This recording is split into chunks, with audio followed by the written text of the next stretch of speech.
हामीले टार बाल्नु पर्दैन, रेलिङ हाँस्नु पर्दैन, घरमा आगो लाउनु पर्दैन, हामीले पुल भत्काउनु पर्दैन, हामीले घाँटी रेट्नु पर्दैन, हामीले बच्चाले पशुको टाउको छेदन गर्नु पर्दैन। यस्तो पनि संविधान हुन्छ, यस्तो संविधान पनि हामीलाई दिनुहुन्छ?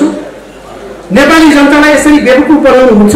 हामी हाम्रो संविधान लेख्छौँ, यही चुनाव भित्रैमा चुनावमा हस्तक्षेप पनि गर्ने हो, बहुमतकै सरकार बनाउने हो। यो चारै दलहरूलाई हामीले च्यालेन्ज ओपन च्यालेन्ज गर्छौँ। हामीले प्रचण्ड, बाबुराम शेरबहादुर र माधव नेपाल केपी ओलीहरूको के बिगारेका थियौँ? हामीले के बिगारेका थियौँ उनीहरूलाई? र उनीहरूले हाम्रो देशका विरुद्ध यति धेरै ठुलो घात गरे। अख्तियारको प्रमुख पार्टीको नेताले नियुक्ति गर्ने होइन, प्रधान न्यायाधीश पार्टीले नियुक्ति गर्ने होइन। यस्तै गरेर सेनाको प्रमुख र यो सुरक्षाका निकायका प्रमुखहरू पार्टी विशेषले नियुक्ति गर्ने होइन, त्यो नियुक्ति गर्ने सर्वोच्च निकाय चाहियो। जीवनको हरेक विधामा असफल भएकाहरूलाई हामीले देश सफल बनाउने जिम्मा दिया होइन। वकिलहरू घुस खान्छन्, न्यायाधीशहरू घुस खान्छन्, घुस खाएपछि मात्रै न्यायाधीश बन्न पाइन्छ। त्यो संरचना हामी ध्वस्त पारिदिन्छौँ, ध्वस्त पारिदिन्छौँ क्रान्ति बिनै। नेपाली तपोभूमिको हतियार त्रिशूललाई साक्षी राखेर यो पार्टी र यो पार्टीको नेतृत्वले नेपाली जनता र नेपाललाई कहिले पनि धोका दिने छैन।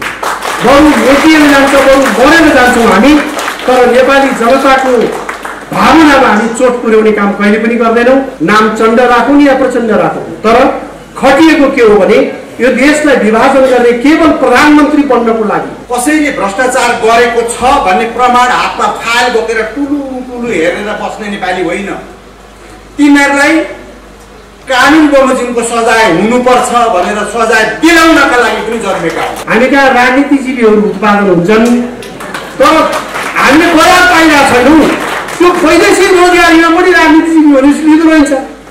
हामीले त्यहाँ भन्यौँ हामी कहाँ उत्पादन हुने भनेकै राजनीतिजीवीहरू राजनीति गरेर जीविका चलाउनु। नेपाल एकीकृत शक्ति नेपालमा पार्टी जन्मियो। यो पार्टीको मार्गदर्शकको रूपमा राष्ट्र निर्मातालाई हामीले राखेका छौँ। बडा महाराज धिराज पृथ्वीनारायण शाहलाई राखेका छौँ। सिधा कुरा, दायाँ बायाँ केही पनि छैन। करिब 50 वर्षको मेरो एउटा राजनीतिक जीवनलाई मैले तिलाञ्जली दिएर मातृभूमि नेपालको लागि बाँकी जीवन जाओस् भनेर भद्रकालीमा कसम खाएको हिजो अस्ति हो र त्यो हामी ब्रेक हुन दिँदैनौँ। हामी कसैले भ्रष्टाचार गरेको छ भन्ने प्रमाण हातमा फाइल बोकेर टुलु टुलु हेरेर बस्ने नेपाली होइन। तिनीहरूलाई कानुन बमोजिमको सजाय हुनुपर्छ भनेर सजाय दिलाउनका लागि पनि जन्मेका हुन्। र जन्मिने बित्तिकै हामी थोरै समयमा नै नेपालभरि र संसारभरि चिनिएका छौँ।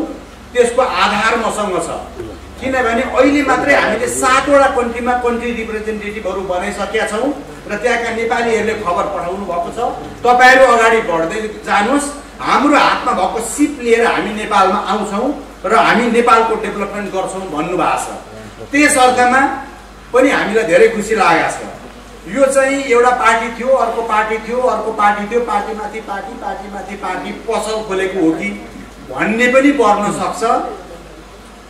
हामी फरक छौँ भन्ने कुरा आगामी केही महिनामा प्रमाणित गरिदिन्छौँ। यस अर्थमा हामी फरक थियौँ भनेर अहिलेको अर्काले लादिएको संविधान, अर्काले बनाइदिएको संविधान हाम्रा कहिले पनि एजेन्डामा थिएनन्।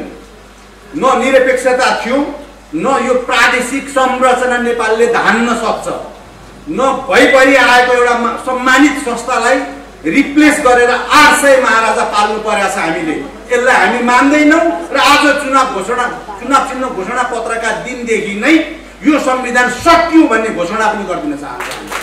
छैन, हामीले लेखेको होइन, नेपाल सुहाउँदो पनि होइन, मध्यराति छड्के पाराले झुक्क्याएर ल्याइएको छ। हामी हाम्रा मुलुकका सबै धर्म परम्परा र संस्कृतिलाई मान्छौँ, सबै नेपाली दाजुभाइ दिदीबहिनीलाई पनि मान्छौँ। हामी जोडिनुपर्छ भन्ने हाम्रो मान्यता हो। जातीय राज्य पनि हामीलाई चाहिएन, उच्च नीच पनि हामीलाई चाहिएन, अर्काले लेखिदिएको संविधान पनि चाहिएन। त्यसकारण हामी हाम्रो संविधान बनाउँदैछौँ। हामी सबै त्यसकारण आज उपस्थित रहनुभएका सम्पूर्ण व्यासमा रहनुभएका मेरो अगाडि रहनुभएका संसार जगत विशेष गरी दायाँ बायाँ रहनुभएका सम्पूर्ण दाजुभाइ दिदीबहिनीहरूमा म विनम्रतापूर्वक अनुरोध गर्दै नमन पनि गर्दै के भन्न चाहन्छु भने हामीसँग जोडिन सजिलो छ, केही गर्नु पर्दैन। मुलुकलाई माया चाहिँ गरिदिनु पर्यो, तमाम असमान सन्धिहरूको विरोध गरिदिनु पर्यो, जबरजस्ती लाग्न खोजिएको अरू कसैको स्वार्थ पूर्ति गर्न ल्याइएको डलरमा बिकेर ल्याइएको एमसीसी जस्ता कुराहरू पनि हामी विरोध गर्छौँ। हामी क्लियर कट विरोध गरिदिन्छौँ।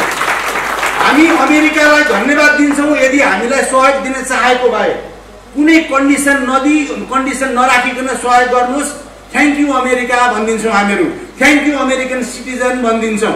तर यहाँका केही नेताहरू बिकेका छन्, आफू प्रधानमन्त्री भएको बेलामा ल्याउ छिटो पास गरिहालौँ भन्छन्, अर्कोले भन्छ चिठी पठायौँ भन्छन्। यिनीहरूलाई जे पनि गर्ने छुट, हामीभित्र युवा पनि हुनुहुन्छ, हामीभित्र शक्ति पनि छ। हामी त्रिशूल लिएर अघि हाम्रो त्रिशूल सहितको ब्यानर सहितको प्रोसेसन पनि सुरु भइसक्यो। देशभरि यो फैलिन्छ र संसारभरि फैलिन्छ, देशभरि फैलिन्छ, संसारभरि फैलिन्छ। अर्को कुरा यो त्रिशूलको अर्थ छ, अब मैले धेरै एक्सप्लेनेसन गर्दिनँ, हाम्रो पछि बुकमै आइहाल्छ। भोलेनाथको त्रिशूल हो, मच्छिन्द्रनाथ गुरु गोरखनाथले आशीर्वाद दिएको मुलुक हो, यो गुरु गोरखनाथले आशीर्वाद दिएर जोडिएको मुलुक हो। त्यसकारण हामीले त्रिशूल रोज्यौँ। यो त्रिशूल सबै घर घरमा पुगोस् भन्ने पनि हामी चाहन्छौँ। हाम्रो चिन्हको अनावरण त भएकै छैन, अहिले हुन्छ र हामी मुलुक बनाउँछौँ र सुन्दर भविष्य छ नेपालको। नेपालको मात्रै सुन्दर भविष्य छ। किन छ भन्दाखेरि आजभन्दा 50-60 वर्ष अगाडि यो खाडीतिर एउटा ज्याकेट लगाउनको लागि ज्यान मार्थे, अनि उसले त्यो ज्याकेट लाउँथ्यो, अनि अर्कोलाई मन पर्यो भने उसलाई मार्थ्यो, उसले मारेर अर्को ज्याकेट लाउँथ्यो। त्यो क्षेत्र त्यो पेट्रोल अलिकति उत्पादन भएको हुनाले उँभो लाग्या हुन्। सदा सर्वदा सृष्टि भएदेखि हिमाल हामीसँग छ, खोला नाला हामीसँग छन्। माता जानकी हाम्रो भूमिमा मात्रै जन्मिनु भएको हो, भगवान बुद्ध यही मात्रै जन्मिनु भएको हो। मान्छे मर्दाखेरि प्याट्टै बचाउन सक्ने जडीबुटी यस मुलुकमा मात्रै छन्, मेहनती मान्छे यसै मुलुकमा मात्रै छन्। संसारमा 9 वटा राष्ट्र मात्रै हुँदा पनि मेरो मुलुक थियो। अहिले मेरो मुलुकमा कसैले पनि गिद्धे दृष्टि नलगाउनु। नेपालीहरू जागिसके, बाध्य भएर अहिले हामीहरू कुनै पार्टीका झोले हुन आएको होइन, झोले हुन आएको होइन। हामी सबै आफ्नो आफ्नो फिल्डमा एउटा लेभलमा पुगेको मान्छे छौँ। तपाईँहरू पनि आफ्नो क्षेत्रमा पुगेको मान्छे हुनुहुन्छ। हामी हाम्रो संविधान लेख्छौँ, यही चुनावभित्रैमा चुनावमा हस्तक्षेप पनि गर्ने हो, बहुमतकै सरकार बनाउने हो। यो चारै दलहरूलाई हामीले च्यालेन्ज, ओपन च्यालेन्ज गर्छौँ। हामीलाई जुनसुकै लेभल लगाए पनि हुन्छ, मैदानमा आऊ, शान्तिपूर्ण किसिमले हामी अगाडि बढ्छौँ। हामीले टार बाल्नु पर्दैन, रेलिङ हाँस्नु पर्दैन, घरमा आगो लाउनु पर्दैन, हामीले पुल भत्काउनु पर्दैन, हामीले घाँटी रेट्नु पर्दैन, हामीले बल्छराले कसैको टाउको छेदन गर्नु पर्दैन। हामी सत्य कुरा र तथ्य कुरा बुझाउँछौँ। त्यसकारण जताततै डिमान्ड छ। हिजो मात्रै उदयपुरबाट बोलाइसक्नुभयो, आउनुहोस्, हजारौँ मान्छे हामी छौँ भन्नुभयो। हिजो मात्रै म्याग्दीबाट मान्छे भेट्न आउनुभयो, अस्तिका दिन चितवनबाट आउनुभयो, त्योभन्दा 2 दिन अगाडि दोलखाबाट आउनुभयो। देशभरि डिमान्ड छ। हामी टिम बनाएर हिँडौँ। नेपालको सुन्दर भविष्य छ। आजको पावन दिनमा जतिजना उपस्थित हुनुभएको छ, तपाईँहरू ब्लेस्ड हो। अलरेडी तपाईँहरू आशीर्वाद प्राप्त पुण्य आत्माहरू मात्रै छन्। आज यो हलमा पुण्य आत्मा मात्रै छन् र यो चिन्ह पनि मन पर्यो। एकीकृत भन्ने बित्तिकै पृथ्वीनारायण शाहको एकीकरण गरेको, त्यसपछि उहाँको वंशज। अर्को कुरा पनि भनिदिन्छु, अख्तियारको प्रमुख पार्टीको नेताले नियुक्ति गर्ने होइन, प्रधान न्यायाधीश पार्टीले नियुक्ति गर्ने होइन।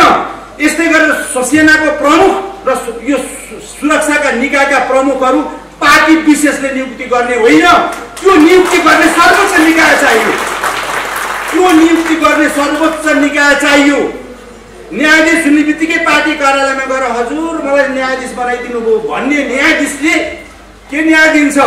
बार एसोसिएसनकै सम्बन्धित मान्छेले के भने वकिलहरू घुस खान्छन्, न्यायाधीशहरू घुस खान्छन्, घुस खाएपछि मात्रै न्यायाधीश बन्न पाइन्छ।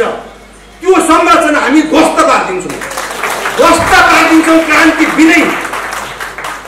कुरा मलाई भन्न मन थियो। हामी फेरि प्रोग्राममै भन्छौँ। अब सबैजनालाई विशेष हार्दिक स्वागत पनि गर्न चाहन्छौँ। हामीहरू जोड्यौँ, आउनुहोस्, सजिलै जोड्न सकिन्छ मातृभूमिलाई मध्यनजर राखेर। धन्यवाद, धेरै धेरै धेरै। हामी किराँत धर्मको, बुद्ध धर्मको, जैन धर्मको, सिख धर्मको, बौद्ध धर्मको, मैत्रीय धर्मको जति पनि नेपालीहरूले मानिआएका धर्म छन्, इभन इस्लाम धर्म परापूर्व कालदेखि मानिआउनु भएको छ। नेपालीहरूले मानिआएका सबै धर्म परम्पराको संरक्षण गर्ने वैदिक सनातन हिन्दू राष्ट्रको स्थापना हामीले खोजेका छौँ। हामीले खोजेका छौँ प्रदेशको संरचनाको खारेजी। यो जनतालाई ठग्ने कुरा भइराखेको छ। संहिताको अवधारणा किन ल्याइयो भन्दा जनतालाई अधिकार सेवा सुविधा दिन पर्यो भनेर ल्याइयो। तर बीचमा एजेन्ट किन खडा गरियो? जनता कहाँ बस्छ? आकाशमा बस्दैन। जनता बस्छ जमिनमा। जमिन भनेको ओडा हो, नगरपालिका, गाउँपालिका हो। त्यो गाउँपालिका नगरपालिकासँग सिधै सिंहदरबारलाई जोड्ने हो भने बीचको पर्दा हटाउनु पर्छ। पर्दा भनेको प्रदेश हो। प्रदेशको संरचना नेपाली जनताको हक अधिकार सेवा सुविधालाई छेक्न बसेको र खर्च बढाउन बसेको एउटा निकाय हो। त्यसको खारेजी हुनुपर्छ प्रदेश भन्ने हाम्रो पार्टीको स्पष्ट धारणा छ। हाम्रो पार्टीले जातीय आधारमा आरक्षण दिने कुरा, जातीय आधारमा समानुपातिक प्रणाली संसदमा पुर्याउने कुराको विपक्षमा उभिएको छ। यसको विपक्षमा उभिने कारण जातको आधारमा हरेक मानिस योग्य हुँदैन। जातिको आधारमा पनि कस्ता मानिसहरूलाई पठाइएको छ बेग्लै कुरा हो। नेपालमा जातीय भावना सधैँ जीवित राखिराख्नको लागि जातीय आधारमा यो आरक्षण प्रणाली ल्याएको। हामीले हेऱ्यौँ अमेरिकामा के प्रणाली छ, युरोपमा के प्रणाली छ, बेलायतले के अभ्यास गरिराखेको छ। हामीले जति पनि सम्पन्न देशहरूको उदाहरण हेऱ्यौँ, कुनै पनि मुलुकले जातीय आरक्षण प्रणाली लागू गरेको छैन। किन लागू गरियो भने जो मानिसहरू क्षमतावान छन् ती मानिसलाई आफ्नो देशमा ल्याउनको लागि उनका छोराछोरी त अल्छी हुन्छन्, पढ्न पनि अल्छी गर्छन्। उनका छोरीछोरीवाला देश चल्ने छैन, उनको शान शौकत जोगिनेवाला छैन। त्यसैले आरक्षण भनिदिइसकेपछि कहीँ चाहिने मानिसहरू देश छोडेर जाने स्थिति हुन्छ। एउटा कुरा त्यो। अर्को कुरा, स्टेटलाई जगैदेखि कमजोर बनाउने प्रयास हो। राज्यलाई जगैदेखि कमजोर बनाउनको लागि जातीय आरक्षण प्रणाली ल्याएको। एउटा जातले अर्को जातलाई शङ्का गर्ने, देख्ने बित्तिकै हरेक कुरा बोलेका कुराहरू पनि यो जातको मान्छेले यो कुरा भनिहाल्छ नि भएर एउटा जातले बोलेको कुरो नपत्याइदिने। एउटा मानिस कहीँ चाहिँ चोरीमै पक्राउ पर्यो भने पनि चोर पक्रिया हुँदैन, हाम्रो फलानु जात पक्रिया भनेर चाहिँ प्रचार गर्ने। यो प्रकारको विकृति व्यक्ति जो भित्रिएको छ, हामी यसको अन्त्य चाहन्छौँ। र अर्को कुरा म तपाईँहरूलाई भन्छु, जातीयताको कुरा गर्दा हामीलाई अहिले हामी अफगानिस्तानको 50 वर्ष अगाडिको अवस्थामा छौँ। 50 वर्ष अगाडि जसरी त्यहाँ जात धर्मका नाममा, क्षेत्रका नाममा जसरी विभाजन सिर्जना गरिएको थियो, 50 वर्ष अगाडि जसरी राजनीतिक ध्रुवीकरण भएको थियो, रसियाली पक्षधर र अमेरिकी पक्षधर बनेर जसरी मानिसहरू घर घरमा कुरा गर्न थालेका थिए, अहिले ठिक त्यसै गरी हामीलाई चाहिँ नि यो एमसीसीसँग जोडेर अब एउटा चिनिया ध्रुव, एउटा अमेरिकी ध्रुव क्रिएट गर्न खोजिएको छ। नेपाली राष्ट्रिय हितको विपरीत यो प्रकारको ध्रुवीकरणलाई पनि हामीले चिर्नु छ। हामीले नेपाललाई ध्रुव बनाएर काम गर्नु छ, नेपालको पक्षमा काम गर्नुपर्ने हुन्छ। हामी कुनै अरू ध्रुवमा जाँदैनौँ, हाम्रो ध्रुव भनेको नेपालै हो। सगरमाथालाई ध्रुव बनाएर हामीले हाम्रै हितमा काम गर्नुपर्ने छ। अब आयो कुरा के छ भने हामी त आयौँ, तर जनताको बिचमा हामीलाई कसरी लिइन्छ, कसरी हेरिन्छ भन्ने कुरा छ। हाम्रो देशको विडम्बना के छ भने हरेक कुरालाई सबभन्दा पहिला नकारात्मक रूपमा लिनु। कोही मानिसले केही राम्रो काम गर्न खोज्यो भने त्यो अस्ति भर्खरसम्म अन्डर हामी त्यो विवरण दिन्छौँ। यदि संशोधन गर्न उहाँहरूलाई अल्छी लाग्छ भने हामी संविधान र तपाईँहरूलाई विस्थापित गर्नको लागि तयार छौँ। हामी त्यसको पनि अगुवाई गर्छौँ। तपाईँहरूले हेर्नु होला, एकचोटि संविधान कसैले हेर्नु भएको छैन भने त्यसको प्रस्तावनामा यो देशको निर्माण गर्ने वीरहरूलाई चिन्दैन, पृथ्वीनारायण शाहलाई चिन्दैन, वंशु गुरुङलाई चिन्दैन, श्रीकृष्ण पाठकलाई चिन्दैन, वीरभद्र उपाध्यायलाई चिन्दैन। र यो देश बनाउनको लागि जसले रगत बगाए उनीहरूलाई चिन्दैन यो संविधानले। तर बहुराष्ट्रिय राज्य बनाउन भएर अहिले तराईमा खटिएका मान्छेहरूलाई प्रधानमन्त्री बनाउन, देशलाई जातीय राज्यमा विभाजन गर्नको लागि खटिएका मानिसहरू नाम चण्ड राखुन् या प्रचण्ड राखुन्, तर खटिएको के हो भने यो देशलाई विभाजन गर्ने केवल प्रधानमन्त्री बन्नको लागि यस्ता देश विरोधी एजेन्डाहरू बोकेर आउनेहरूलाई साथ दिने मानिसहरूलाई स्मरण गर्दै लेखिएको संविधान। त्यहाँ हेर्नुहोस्, घाइते, अपाङ्ग अनि अरू केहरूलाई स्मरण गर्दै लेखेको छ। एउटा पार्टी विशेषको लागि, एउटा नेता विशेषको लागि लडेका मानिसहरूलाई चाहिँ स्मरण गर्ने यो संविधानको प्रस्तावनाले। तर यो देशै बनाउने, देशै स्थापना गर्न आफ्नो जीवन अर्पण गर्ने मानिसहरूलाई चाहिँ यो संविधानले नसम्झिने, यस्तो पनि संविधान हुन्छ? यस्तो संविधान पनि हामीलाई दिनुहुन्छ? नेपाली जनतालाई यसरी बेवकुफ बनाउनुहुन्छ? अहिलेसम्म उहाँहरूले देश विपरीतका कुराहरूलाई हामीले ल्यायौँ भएर हल्ला गर्दै आउनुभयो र हामीले एउटा विकराल हिंसाका बिचमा हिंसाको अन्त्य हुन्छ भने ठिकै छ त भन्दै हामीले धेरै कुरा सक्यौँ। तर अब सहने अवस्था छैन। किन सहने अवस्था छैन भने यो बीचको अभ्यासमा हामीले हेऱ्यौँ, उहाँहरूले यो देशलाई, यो देशको सार्वभौम सत्ता बलियो बनाउने काम गर्नुभयो कि, राष्ट्रिय एकता बलियो बनाउने काम गर्नुभयो कि, नेपाली जनताको सद्भाव र सुख बढाउने काम गर्नुभयो कि, यो बीचमा बजार भाउ घट्ने व्यवहार गर्नुभयो कि, उद्योग धन्दा कल कारखाना पहिलेभन्दा बढाउनु भयो कि, पहिलेभन्दा शान्ति सुरक्षा राम्रो गर्नुभयो कि, पहिलेभन्दा अपराध न्यून गर्नुभयो कि, पहिलेको भन्दा यो वैदेशिक रोजगारीमा जानेहरूलाई घटाएर स्वदेशमै रोजगारी सृजना गर्नुभयो कि, पहिलेको भन्दा कुन चाहिँ क्षेत्र छ जुन चाहिँ राम्रो हो अहिले 15 वर्षदेखि र यदि प्रजातन्त्र स्थापना भएको बेलादेखिको जोड्ने हो भने 2046 सालदेखि यताको 30 वर्ष 32 वर्षभित्रको हामीले हेऱ्यौँ भने यिनै अनुहार हुन्। 30 वर्षदेखि हामीले उहाँहरूको अभ्यास हेर्दा परिणामले के बतायो भने देश विपरीत दिशामा गएको छ, देश अग्रगमनतर्फ गएको छैन, देश प्रतिगमनतर्फ गएको छ। तर प्रचार हल्ला चाहिँ नि हामी अग्रगामी, उहाँहरू चाहिँ अग्रगामी भएर प्रचार गरिराख्नु भएको छ। ठिक विपरीत जनतालाई भुलैयामा राखिएको छ। वास्तवमा जनताले एकपटक सोच्नुपर्छ, हामीले आह्वान गरौँ, आग्रह गरौँ, यो मनमा जे लागिराखेको छ त्यो कुरा पनि सत्य नबोलिदिएर पनि समस्या राख्यो।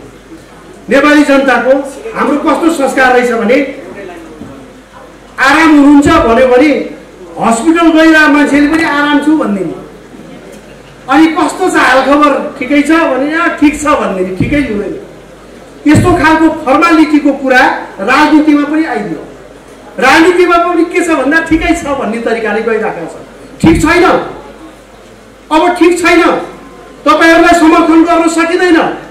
तपाईहरुबाट न यो देश जोगिने भयो, न हामी जोगिने भयो, न हाम्रो भविष्य जोगिने भयो। अब तपाईहरुको साथमा हामी रहँदैनौँ भन्ने आँट पनि नगर्ने।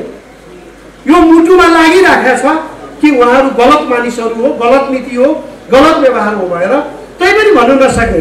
त्यसैले म आजैको दिन, यो पवित्र दिन एउटा आग्रह गर्न चाहन्छु आम नेपाली दाजुभाइ दिदीबहिनीहरूलाई, अब सत्य बोलौँ, अब औपचारिकताका कुरा छोडौँ, अब गुमराहमा पर्ने कुरा छोडौँ, अब एक थाल मासु भातमा भोट बेच्ने कुरा छोडौँ, 5 लिटर तेलमा भोट बेच्ने कुरा छोडौँ। अब कमसे कम देशको पक्षमा उभियौँ। देशको पक्षमा उभिने भन्यो के हो भने अघि हामीले भन्यौँ हाम्रो मुलुक धर्म सापेक्ष राष्ट्र हुनु पर्यो, हाम्रो मुलुक जातीय सद्भाव सहितको मुलुक हुनु पर्यो, जातीय एकता पुनर्स्थापित हुनु पर्यो, हाम्रो मुलुक भ्रष्टाचार शून्य मुलुक हुनु पर्यो। अहिले राष्ट्रियताको मामिलामा तपाईहरु ख्याल गर्नु होला, हरेक कोणबाट आक्रमण भएको छ, हरेक कोणबाट। शत्रु पक्ष यति सशक्त छ, यति सूक्ष्म तरिकाले हेर्छ, नेपाली चिनाउने, नेपाल चिनाउने जम्मै कुरा मेट्ने प्रयास 63 सालदेखि भयो। नेपालको नामै फेर्ने कुरा पनि आयो। त्यसको प्रतिरोध हामीले गर्यौं, त्यसको प्रतिवाद हामीले गर्यौं। नेपालको झण्डा फेर्ने कुरा पनि ल्याए, त्यसको पनि हामीले प्रतिवाद गर्यौं। नेपालले चलिआएको नेपाल सम्मत विक्रम सम्मत, नेपाल सम्मतमै त हात हालिहालेन, विक्रम सम्मत पनि फेरेर इस्वी सम्मत चलाउनु पर्छ भने त्यो पनि हामीले प्रतिवाद गर्यौं। नेपाली भाषालाई सबैतिर अनिवार्य नगरौं भनेर आए, त्यो त संविधानमै लेखेको छ। त्यसैले कतिपय प्रदेशहरूले अरू नै भाषालाई सम्पर्क भाषा बनाइसके। अब नेपाली भाषा सबै ठाउँमा सम्पर्क भाषा, सबै प्रदेशमा, यदि प्रदेश रहिराख्यो भने सबै प्रदेशमा नेपाली भाषा सम्पर्क भाषा हुँदैन। भाषामाथि पनि आक्रमण हो, धर्ममाथि आक्रमण हो, संस्कृतिमाथि आक्रमण हो। हामीले प्रचण्ड बाबुराम शेरबहादुर र माधव नेपाल केपी ओलीहरूको के बिगारेका थियौँ? हामीले के बिगारेका थियौँ उनीहरूलाई? र उनीहरूले हाम्रो देशका विरुद्ध यति धेरै ठुलो घात गरे। अहिले ब्याङ्कहरूको चेकमा हेर्नुहोस्, पहिला विक्रम सम्मत लेकिन ठाउँमा अहिले इस्वी सम्मत सुरु गरेका छ। कमसेकम त्यसमा नेपाल सम्मत लेखिएको भए यो हाम्रै भूमिको सम्मत हो, हामी स्वीकार गर्छौँ भन्छौँ। तर हामी भन्छौँ अहिले पनि विक्रम सम्मत र नेपाल सम्मत नै चलाउनु पर्छ भन्ने हाम्रो माग छ, मान्यता छ। त्यसै गरिकन अहिले चाहिँ इन्भोइस नम्बर अहिले बसेको हाम्रो वरिष्ठ उपाध्यक्षजीले भन्नुभयो त्यो अहिले स्थगित मात्रै गरेका छ। हाम्रा गतिविधिहरूको हरेक सूचना इन्भोइस नम्बर राखिसकेपछि बङ्गलादेशमा रहेको अमेरिकी कम्पनी मार्फत अमेरिकाले प्राप्त गर्छ। कुन गाडी लिएर को मानिस कहाँ जाँदैछ भन्ने कुराको जानकारी यदि नेपाल राज्यले लिदिएको भएदेखि त्यो हामी खुसी हुन्छौँ। हामीले त खोजेकै के हो भने नेपालको राज्य चाहिँ सुकुम्बासी पिता जस्तो, पिता माता जस्तो भयो, अलपत्र छोराछोरी। हामी के चाहन्छौँ? हामीले खोजेको राज्य भने बाबु आमाले जसरी छोराछोरीलाई केयर गर्छन्, हरेक सदस्य, हरेक नागरिकलाई राज्यले देख्नु पर्यो, राज्यले हेर्नु पर्यो। मेरो कोही छैन भन्ने स्थिति हुनु भएन। मैले जागिर पाइनँ, मैले काम पाइनँ, राज्यले मलाई खोजिदिनु पर्यो।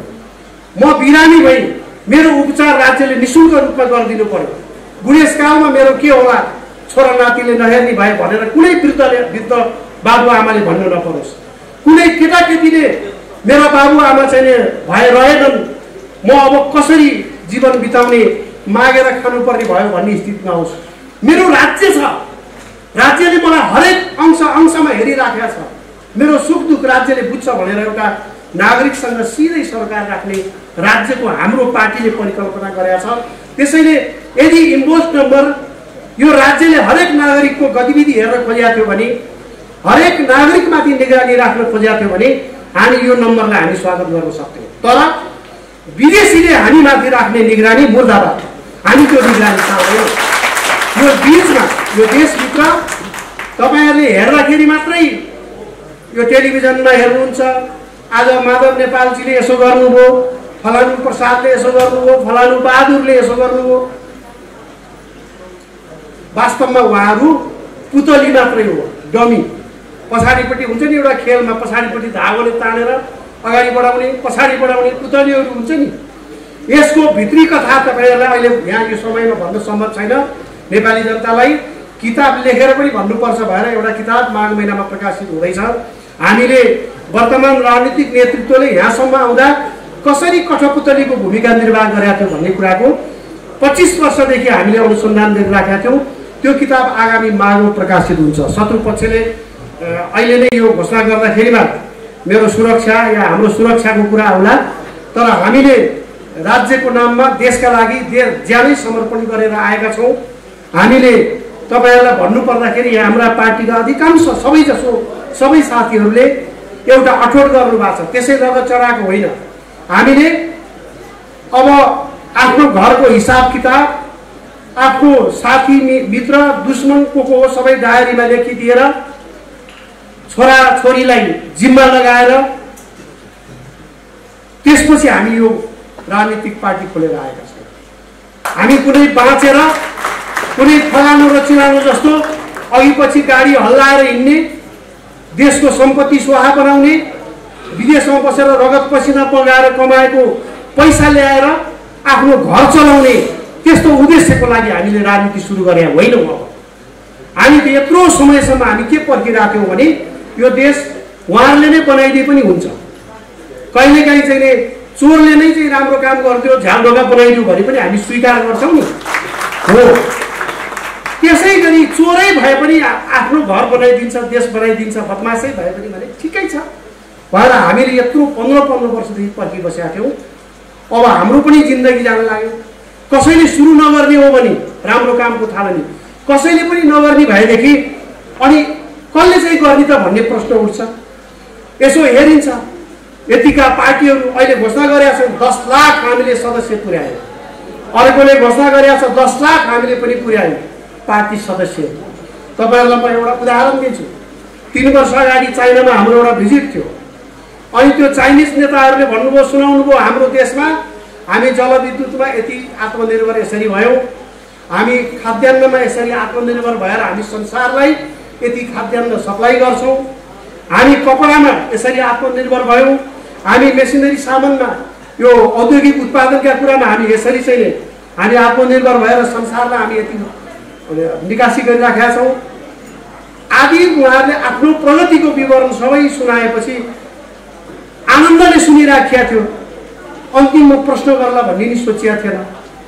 अन्तिममा त उहाँहरूले हामीलाई प्रश्न पो गर्नुभयो। हामी केही साथीहरू थियौँ, प्रश्न के गर्नुभयो भने तपाईँहरू कहाँ चाहिँ के उत्पादन हुन्छ भनेर सोध्नुभयो। अब यस्तो जटिल प्रश्नको जवाब हामी कहाँ के उत्पादन हुन्छ भनेर दिन गाह्रो थियो। अनि हामीले अलिकता साथीहरूलाई रोक्यौँ, हामी कहाँ केही पनि हुँदैन भन्नु खोज्नु भएको थियो। विषयलाई मैले डाइभर्ट गर्न चाहेँ र भने हामी कहाँ राजनीतिजीवीहरू उत्पादन हुन्छन्, तर हामीले बजार पाइरहेको छैनौँ। त्यो वैदेशिक रोजगारीमा पनि राजनीतिजीवीहरू लिँदो रहेछ। हामीले त्यहाँ भन्यौँ हामी कहाँ उत्पादन हुने भनेकै राजनीतिजीवीहरू राजनीति गरेर जीविका चलाउनु। त्यसैले अब त्यो चाहिने वैदेशिक रोजगारीमा समेत नलिने खालका मान्छेलाई हामीले देश चलाउने जिम्मा दिएको छ। एउटा कुरा। अर्को कुरा, अहिलेको हामीलाई देश चलाउनेहरू हामीले देशलाई सफल बनाउँछन् भनेर पर्खेका मान्छेहरू के हुन् त भनेपछि पढ्न नसकेकाहरू, पढ्न नखोजेकाहरू, पढ्न अल्छी लागेकाहरू, तर केही न केही गर्नु पर्यो भन्ठान्ने मनमा चाहिँ भइराखेकाहरू। त्यसपछि अब व्यवसाय गर्नु पर्यो भएर चाहिँ खोज्दाखेरिमा बैङ्कले नपत्याएको, ऋण पनि नपत्याएको, यसले गरी खाँदैन भन्ठानेकाहरू। अनि समाजमा गाउँघरमा साथीभाइहरूबाट लोन लिनु खोज्दा पनि यसले तिर्ने होइन, यसलाई कसरी विश्वास गर्नु र ऋण दिनु भएर नपत्याएकाहरू। जीवनको अनि जागिर खान जाँदाखेरि जागिरमा पनि त्यो जाँच दिँदाखेरि अन्तर्वार्तामा फेल भएकाहरू, जीवनको हरेक विधामा असफल भएकाहरूलाई हामीले देश सफल बनाउने जिम्मा दिएको होइन। अनि हामीले के भन्छौँ भने सबै देश सफल बनाएको रे। जिन्दगीको सबै विधामा असफल भएको छ। चुनावमा भोट माग्दै भनेको छ अब मलाई एकपटक मौका दिनुहोस् भन्दै आउँछ, आउँदैन। अब एकपटक त मैले नि मौका पाउनु पर्यो नि हजुर भन्छ। अनि मौका खोज्नेलाई दिने हो भोट, मौका खोज्नेलाई दिने होइन, देश बनाउन खोज्नेलाई दिने, देशको जिम्मेवारी लिनेलाई भोट दिने। तर हामीले यहाँ चाहिँ जिन्दगीमा साह्रै दुःख पाइयो, 10 वर्ष जेल बसियो, यो कोट चाहिने फलानुले 5 वर्ष अगाडि दिएको थियो, यो जुत्ता 3 वर्ष अगाडि फलानुले दिएर लाउँदैछु, यो सब थियो। जिन्दगीमा साह्रै दुःख पाइयो, एकचोटि मलाई मौका दिनुहोस् भनेर भोट माग्न आउने अनि हामी कुरुक्क भोट हाल्ने, यो परम्पराको अन्त्य हुनुपर्छ। त्यसैले हाम्रो पार्टीले आफ्नो विधामा चाहे व्यवसाय गरेर होस्, चाहे चाहिँ कृषिको काम गरेर होस्, कृषि व्यवसाय, चाहे खेलकुदको क्षेत्रबाट अगाडि आएको होस्, चाहे लेखनको क्षेत्रबाट होस्, चाहे प्राध्यापनको क्षेत्रबाट होस्, चाहे चिकित्साको क्षेत्रबाट होस्, जुनसुकै क्षेत्रमा होस्, अगाडि आएका मानिसहरू अहिले एकीकृत शक्ति नेपालको अहिले केन्द्रीय नेतृत्वमा भएका सबै मानिसहरूलाई हेर्नुभयो भने तपाईहरूले के पाउनुहुन्छ भने आफ्नो जीवनमा, आफ्नो क्षेत्रमा कुनै न कुनै रूपको सफलता प्राप्त गर्दै गएको या सफलता प्राप्त मानिसहरू मात्र हामी छौँ र हामी यो मुलुकलाई पनि सफल बनाउन चाहन्छौँ। यसको अन्त्य गर्न चाहन्छौँ। अहिलेसम्मको जस्तो अवस्था हामीले बेहोरिराखेका छौँ यो अवस्थाको अन्त्य गर्न चाहन्छौँ र जे गर्छौँ यो माटोलाई यो भूमिलाई मुटुमा राखेर गर्छौँ। मुटुमा जे राख्छौँ त्यही कुरा जनताको बिचमा हामी जान्छौँ र हामी अरू सबै राजनीतिक दलहरू र दलको नेतृत्वभन्दा धेरै कुरामा भिन्न छौँ। हामीले ग्यारेन्टी गरेका छौँ, एउटा माग राखेका छौँ, राख्छौँ। हाम्रो पार्टी सरकारमा आइसकेपछि गर्छ पनि। त्यो गर्ने काम के हो भने हामी शिक्षा निःशुल्क गर्छौँ। राज्यको ग्यारेन्टी हो आफ्नो नागरिकलाई शिक्षित राख्ने, आफ्नो नागरिकलाई स्वस्थ राख्ने। त्यसैले स्वास्थ्य र शिक्षा अनिवार्य रूपमा निःशुल्क गर्छ, राज्यले गर्नुपर्छ भन्ने छ। त्यो गर्ने तरिका हामीलाई थाहा छ। त्यो गर्ने तरिका अहिले नै यहाँहरू समक्ष मैले राखिनँ। त्यो एउटा रणनीतिक योजना हो र हामी के चाहन्छौँ भने सुरक्षा र न्याय पनि निःशुल्क हुनुपर्छ भन्ने चाहन्छौँ। अहिले वकिल राख्ने पैसा नभएर मानिसले अन्याय सहेर बस्नु परेको छ। हामी त्यो अवस्थाको पनि अन्त्य गर्न चाहन्छौँ। कुनै नेपालीले म फलानुबाट असुरक्षित भई भन्दा पुलिस घरमै पुगेर सुरक्षा दिने, अहिले बेकामका मानिसहरूलाई अपराधीहरूलाई 100 जनाको जत्था राखिदिएको छ सुरक्षा दिन भनेर। तर जनताले मैले सुरक्षा चाहियो भन्दा प्रहरी कार्यालयभित्र छिर्न पनि नदिने अवस्था छ। हामी त्यो अवस्थाको अन्त्य गर्छौँ। हरेक नागरिकको सुरक्षा, न्याय, शिक्षा र स्वास्थ्य अनिवार्य रूपमा हामी निःशुल्क गराउन चाहन्छौँ। हामीसँग त्यसको कार्ययोजना छ र त्यो कार्ययोजना हामी निश्चित समयमा कार्यान्वयन गर्छौँ। र हामीले अर्को के योजना बनाएको छौँ भने अहिले व्यापारी व्यवसायी यहाँ कोही हुनुहुन्छ भने हुनुहुन्छ केही साथीहरू, तपाईहरुले अरू कुरामा त दुःख पाउनुभयो, पाइराख्नु भएको छ। देशभरिका सबै उद्यमी व्यवसायीहरूले दुःख पाउनु भएको छ। त्यो कर तिर्न जाँदा समेत दुःख पाइन्छ। हामीले हाम्रो कर नीति बदल्न खोजेका छौँ। हामीले जनमुखी कर नीति भनेर जसले जति कमाई गर्न सक्छ हरेक घर परिवारले आफैले कर निर्धारण गरेर राज्यलाई जानकारी दिने, कर उठाउन घर घरमा मान्छे आउने या अनलाइनबाट कर बुझाउने व्यवस्था गर्ने। हामीले अब कर्मचारीको मुख हेरिराख्नु पर्दैन, त्यहाँ गएर घुस दिइराख्नु पर्दैन, कर तिर्नको लागि पनि 4 दिन 5 दिन धाउनु पर्ने अवस्था अब बन्दैन, हामी बन्न दिँदैनौँ। त्यसैले हामीले यो जनताले भोग्नु परेको हरेक समस्याहरूको हामीले यतिका वर्षसम्म जुन अध्ययन गरेर बस्यौँ, जुन अनुसन्धान गऱ्यौँ, के गर्दा जनताको हित हुन्छ भन्ने कुराको हामीले जुन सोच बनायौँ, अब त्यसलाई कार्यान्वयन गर्ने बेला आएको छ। लेखेर बोलेर त धेरै वर्ष बिताइयो, धेरै वर्ष हामीले लेख्यौँ बोल्यौँ। कतिपय साथीहरूलाई अहिले पनि भ्रम छ, युट्युबमा गएर अन्तर्वार्ता दिएपछि मैले ठोक्ने अब के हुन्छ, त्यो होइन, केही हुँदैन। उहाँहरूलाई गहिराको छाला जस्तो भएको छ। माइती घरमा उफ्रेपछि के हुन्छ भन्ने भ्रम छ, केही हुँदैन। माइती घरमा ससुराली घरमा उफ्रेर केही पनि हुँदैन। अब उफ्रिनु पर्ने समय भनेको कहाँ हो? हामी भन्छौँ हामी दिनदिनै तपाईँहरूलाई लगेर नेपाली जनतालाई चाहिँ आउनुहोस् भनेर घाममा सुकाउनु पनि चाहँदैनौँ। हामी नेपाल बन्द गरेर दुःख दिन पनि चाहँदैनौँ। हामी टायर बालेर प्रदूषण बढाउन पनि चाहँदैनौँ। शान्तिपूर्ण तवरबाटै हामी दानव राजको अन्त्य गर्न चाहन्छौँ। हामीसँग त्यसको कार्ययोजना छ र त्यो कार्ययोजना हुन्छ। अर्को कुरा, चुनावमा जाँदाखेरि हामी चुनावी पद्धति जुन छ यो पनि सुधार्न चाहन्छौँ। यसलाई सुधार्ने अठोट भएका कोही पनि साथीहरू यो पार्टीको सदस्य बन्न चाहनुहुन्छ भने सक्नुहुन्छ र यो पार्टीमा आबद्ध भएर अगाडि बढे बापत एउटा ग्यारेन्टी दिन्छु। एउटा आज भगवान शिवजीको हतियार, नेपाली तपोभूमिको हतियार त्रिशूललाई साक्षी राखेर यो पार्टी र यो पार्टीको नेतृत्वले नेपाली जनता र नेपाललाई कहिले पनि धोका दिने छैन। बरु मेटिएर जान्छ, बरु मरेर जान्छौँ हामी, तर नेपाली जनताको भावनामा हामी चोट पुर्याउने काम कहिले पनि गर्दैनौँ। नेपालको हित विपरीत होइन, हितलाई प्रतिकूल असर पर्ने कुनै पनि कार्य हाम्रो पार्टीले गर्ने छैन। हामी गर्छौँ भने केवल नेपाली जनताको हित गर्छौँ, त्यसका लागि समर्पित रहन्छौँ। यो पार्टीका सबै सहकर्मी साथीहरूलाई म आग्रह गर्न चाहन्छु कि हामी सबैले एउटा इमान्दारीका साथ जनताको बिचमा जान भोलिदेखि नै सुरु गरौँ। अब अर्को कुरा नि म आह्वान गर्न चाहन्छु, जो नेपाली काङ्ग्रेस बनेर बस्नु भएको छ, जो नेपाली कम्युनिस्ट बनेर बस्नु भएको छ, जो नेपाली फोरम अहिले के नाम राखेको छ, वर्षमा एकपटक नाम चेन्ज हुन्छ, थाहा छ के नाम राखेको छ अहिले, एउटा जे होस् मधेसको नाममा खुलेको पार्टी, हजुर सजपा जसपा जे होस्, मतलब हामी त्यो बन्यौँ अनि पञ्च बन्यौँ, हामी राप्रपा प्रजातिका अनेकौँ गुट उपगुटका पञ्च बन्यौँ, त्यो सबै त बन्यौँ, तर एउटा कुरा बन्न बाँकी छ, त्यो चाहिँ नेपाली। जो मानिस नेपाली बन्न चाहन्छ,